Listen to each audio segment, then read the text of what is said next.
Hai gorgeous, welcome to my place. Terima kasih sudah mengklik video ini. Sebelum kita masuk ke video, aku mau kalian tahu bahwa video ini hanya untuk hiburan dan berbagi informasi.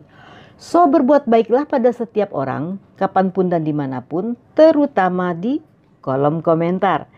Jangan tunjukkan komen kebencian atau kata-kata yang menyakiti pada siapapun juga. Dan dalam setiap kasus, ambil positifnya, buang negatifnya. Nggak pakai lama, watch.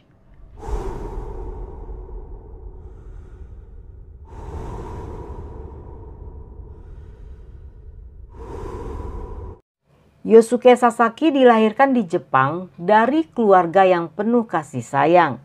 Dia tumbuh menjadi pria yang sangat cerdas, rajin, serta baik hati. Yosuke yang memiliki senyum yang manis dengan sikap yang penuh kehangatan memiliki banyak teman. Semua orang suka berada di sekelilingnya. Di awal usia 20-an, Yosuke yang tertarik mempelajari bahasa Inggris memutuskan untuk mengawalinya dengan mulai mencari teman dari luar Jepang. Dia pun berkenalan dan melakukan chatting dengan Carrie Vincent, seorang gadis yang berasal dari Inggris. Mereka saling mempelajari bahasa masing-masing. Ketika persahabatan mereka berkembang menjadi hubungan romantis, Yosuke memutuskan untuk bertemu dengan gadis itu. Namun karena pada saat itu Yosuke mengalami kesulitan mendapatkan visa pelajar ke Inggris, dia mengganti rencananya dengan memilih studi di Dundalk, Irlandia. Mereka pun sepakat untuk bertemu di sana. Namun pada saat setelah studinya di Dundalk telah selesai, ketika kembali ke Jepang, dia memberitahu orang tuanya bahwa dia merasa nyaman tinggal di sana.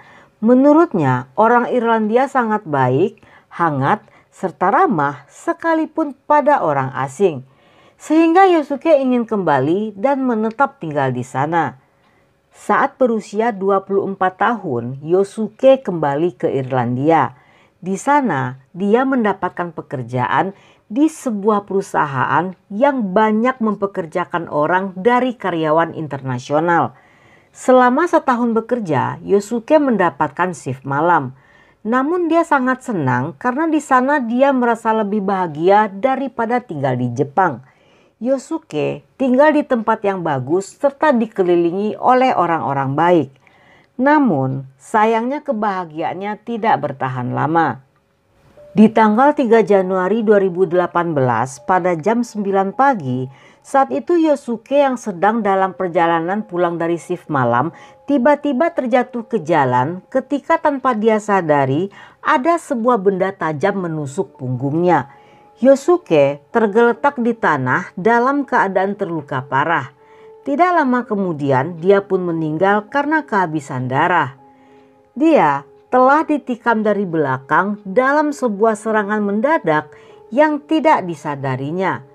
Ketika polisi dan para medis datang, tentunya sudah terlambat bagi mereka untuk menyelamatkan Yosuke. Tidak jauh dari lokasi tersebut, 40 menit kemudian terjadi lagi peristiwa itu ketika dua orang pria lain kembali diserang oleh pelaku dengan cara yang sama.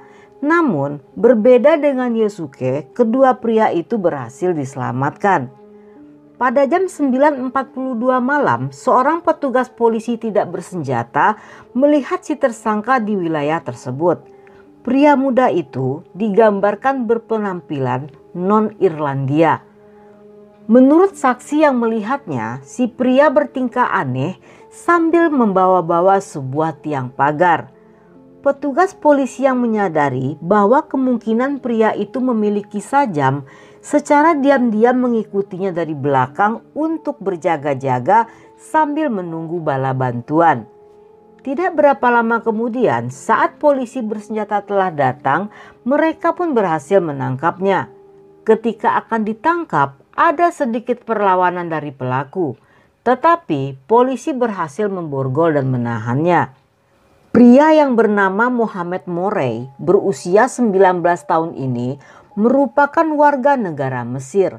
Dia tidak memiliki dokumen dan tinggal di Irlandia secara ilegal di sebuah rumah kosong terlantar milik seorang wanita tua yang telah meninggal.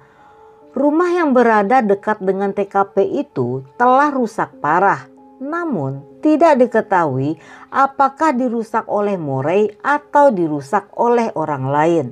Sementara itu, petugas lain bersama anjing pelacak telah mengumpulkan semua bukti-bukti termasuk senjata yang digunakan serta menyegel lebih dari 5 TKP berbeda.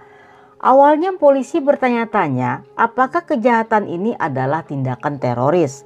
Mereka membutuhkan waktu 3 bulan dalam menyelidiki kasus ini, termasuk apakah ada orang lain yang terlibat dalam membantu Morey. Sayangnya, tidak ada seorang pun saksi di jalan itu yang pernah memperhatikan jika ada seorang remaja keluar masuk rumah kosong itu selama beberapa minggu sebelum terjadinya serangan. Selain menyerang 3 orang pria tersebut, dari sebuah rekaman CCTV, Morey juga terlihat pernah menghancurkan sebuah mobil di daerah yang sama. Polisi pun menemukan fakta jika sebulan sebelumnya Morey meninggalkan Mesir untuk mencari suaka di Irlandia. Namun suakanya ditolak. Dalam masa permintaan suakanya sedang dalam proses, pihak berwenang membawa Morey ke Dublin. Tetapi di tanggal 2 Januari, Morey kembali ke Dundalk dengan menaiki sebuah bus dan pada hari berikutnya dia menyerang para korban. Saat diinterogasi, meskipun dia mengaku berjuang untuk ISIS, polisi tidak menemukan bukti bahwa Morey terhubung dengan organisasi tersebut. Morey juga menolak untuk bekerja sama dengan pihak berwenang. Bahkan, selama berada dalam tahanan, Morey yang entah bagaimana caranya tidak menghadiri 6 kali persidangan dengan alasan sedang tidak enak badan. Setelah kejiwaannya diperiksa, Morey pun ditempatkan di rumah sakit jiwa pusat di daerah Dundrum. Polisi menempatkannya di sana agar dirawat oleh psikiater yang ditugaskan untuk membujuk Morey agar mau berbicara. Dia mengaku melakukan penyerangan setelah mendengar suara-suara aneh yang memintanya untuk membunuh. Bahkan dia juga percaya jika polisi berusaha untuk meracuninya. Berdasarkan hasil pemeriksaan, psikiater menetapkan jika Morey mengalami gejala schizofrenia paranoid. Menurutnya, Morey sama sekali tidak bisa membedakan jika apa yang dia lakukan itu salah atau benar. Dan Morey tidak memiliki kendali atas dirinya sendiri. Dalam sidangnya di bulan Desember 2019, Morey mengaku tidak bersalah, yang hal ini didukung oleh 2 orang psikiater yang merawatnya. Dan hanya dalam waktu 24 menit setelah berunding, juri memutuskan Morey tidak bersalah dengan alasan kegilaan. Keluarga Yosuke yang telah melakukan perjalanan dari Jepang ke Irlandia untuk menghadiri sidang itu tidak mempercayai apa yang telah mereka dengar. Hingga saudari Yosuke yang bernama Shiori Sasaki mengatakan bahwa pengadilan lebih melindungi hak asasi si pelaku daripada hak asasi Yosuke yang menjadi korban. Mereka sangat marah atas keputusan yang menurut mereka selamanya tidak akan bisa pernah termaafkan. Mereka kecewa karena Morey yang secara ilegal berada di Irlandia telah mendobrak masuk sebuah rumah, menghancurkan properti orang, menyerang 2 pemuda tak berdosa di jalanan, dan telah membunuh Yosuke, justru terbebas dari semua tuduhan dan hanya menjalani hukumannya di rumah sakit jiwa.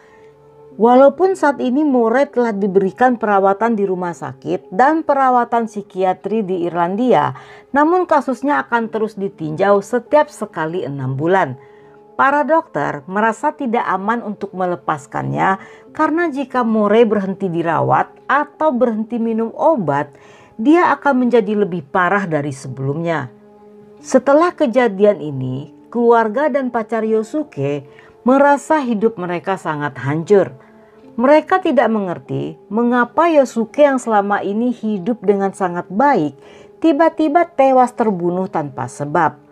Pacar Yosuke mengatakan bahwa dia sangat bahagia sebelum kematian Yosuke.